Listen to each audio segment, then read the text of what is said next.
entire concepts that don't have no independent existence except in our heads. Yeah, well, humans are animals. You have three necessities: food, shelter, and reproduction. So it's like all the rest is basically made up. So that's what makes me think. Pretty much. And you notice in the very last, not the very last scene, but when he's in jail, I think it's when he's awaiting his trial, he doesn't think about, like, you know, all this grand, important stuff that happened in his life. He just remembers details from his apartment. And sort of, to me, that kind of relates to the concept of don't, like, jump so far ahead and think in these huge concepts. Remember, just perceive reality as it is and build off of that. But then when you do perceive reality as it is, you get into bad situations like Marcel. Precisely. Yeah. So what is There's he no advocating meaning. for here? What is he trying to tell us? I mean, there's obviously an internal message, but what is it? I mean, is he just focused on reality and that's that, or, you know, don't focus on reality? Look what happened to this guy.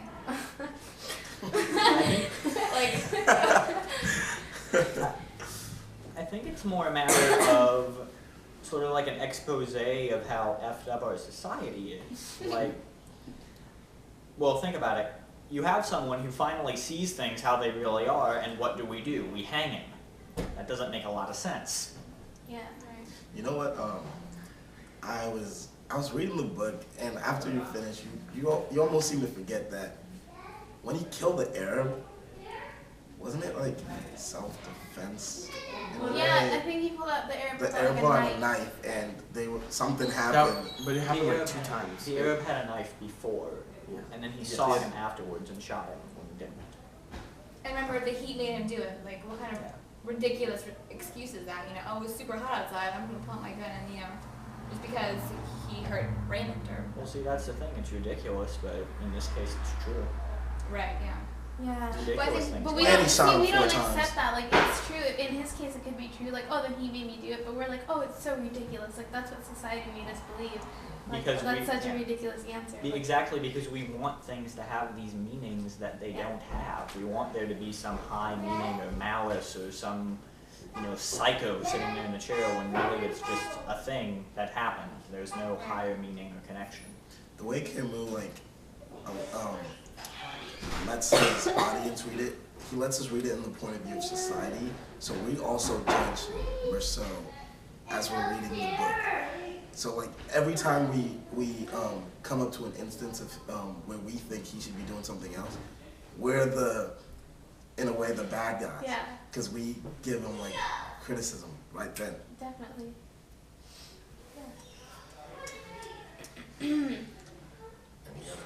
So let's touch on the stranger and atheism and the concept of like death and an afterlife, because you remember that quote I spouted before the seminar began about God. about the chaplain wanting to talk to him about God, and he just didn't want to waste time on it.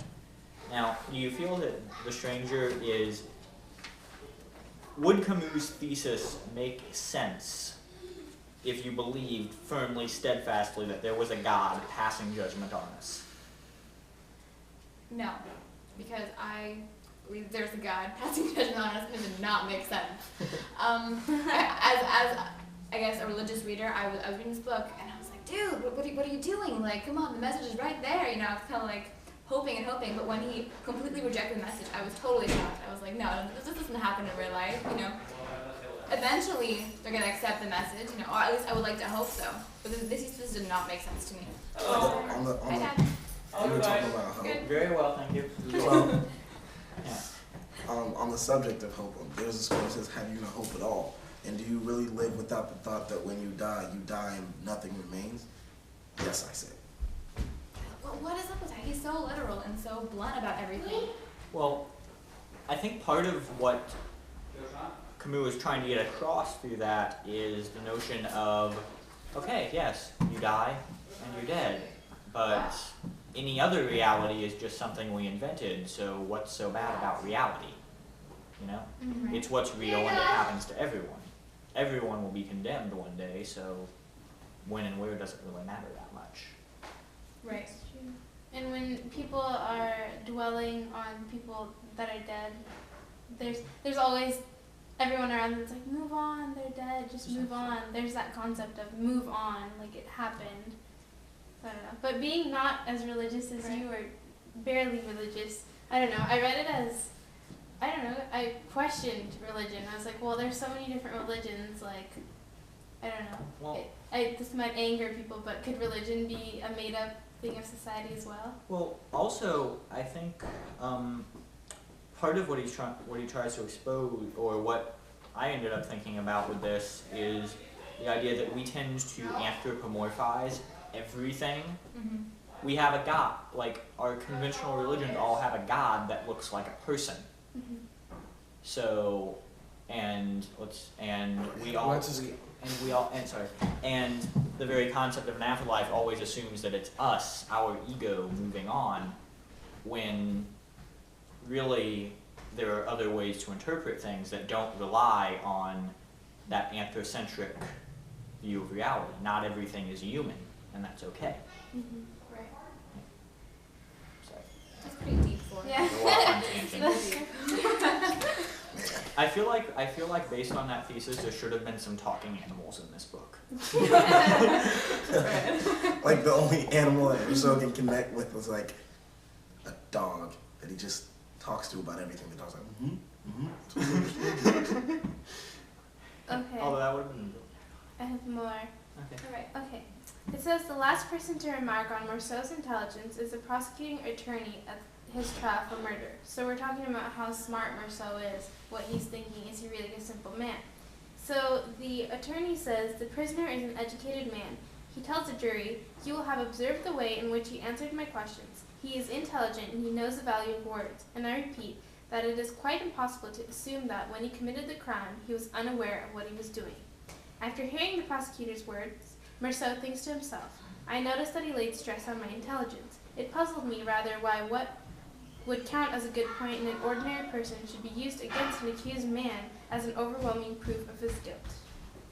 So it's saying that Rousseau's intelligence is being used against him. So it questions whether or not, like, if Rousseau wasn't intelligent, if he was didn't have a job, didn't do anything, like was homeless, whatever, would he be less guilty of the crime in I society? think society would, in the story anyway, they would have taken that into consideration, like, and almost gave him a pardon instead of taking his life. Yeah, because it says here the jury or the prosecuting attorney was like, "Oh, he was intelligent. He knows what he was doing." And see, that's exactly it, is the fact that they base the significance of one event, him killing a man, off of a bunch of factors that aren't really that connected to it, like whether or not he knew what he was doing. You always see in like cases like the defendant is an educated man, and they always use that against the person. Yeah. And it's like, okay, well, I want to be educated. Why are you going to use that against me? Because Because society loves to get you down, you know what I'm saying? Like, we love to hit people with a lot of money, you know? It's so dumb though, because the whole process of your life is to get as educated as possible. Like, that's the message. Like, be as smart as you can be. And take then AP courses. when you get in trouble, it's like, "Oh, you're educated. You should have known better." Or like, Right. you get pulled down for it, and it's like, "What do you want from me?" Like, Now, I'd like to. Do you think Rousseau was actually a sociopath? define Like, social. okay, so the clinical definition of sociopathy is someone who they can't really conceive of the thoughts or feelings of others. They basically have zero empathy for anyone else. And there's a lot of indication in here that Rousseau doesn't feel bad for others and doesn't really empathize and isn't the best at picking up on their feelings. Just like the Marie quote, where she asks, "Do you love me?" after they've been. And he doesn't really recognize Yeah, the he doesn't importance of that to her. Yeah, and how weighted that question is, and how much is riding for Marie on that question. He's like, "Well, it doesn't matter anyways, but I don't think I love you." Yeah. Well, I started thinking about that because it kind of ties into the whole he's intelligent, he should know what he was doing thing, because I'm trying to phrase this properly. Part of what I think Camus was trying to get across is the idea that we're making a really big assumption, even assuming that other people think. Yeah. Because looking at me, I could be a very realistic robot. So, in purely material terms, once you strip away our assumption that other people are thinking, feeling beings, Rousseau shooting a man is exactly the same as a rock falling on him from the sky and killing him. Yeah. The guy's dead of a Well, puncture wound. How Miss It's exactly Langdell the talk same about thing. absurdity, like Camus, she told us that he died. On that note, we are done. Yes, okay. Actually, my camera's still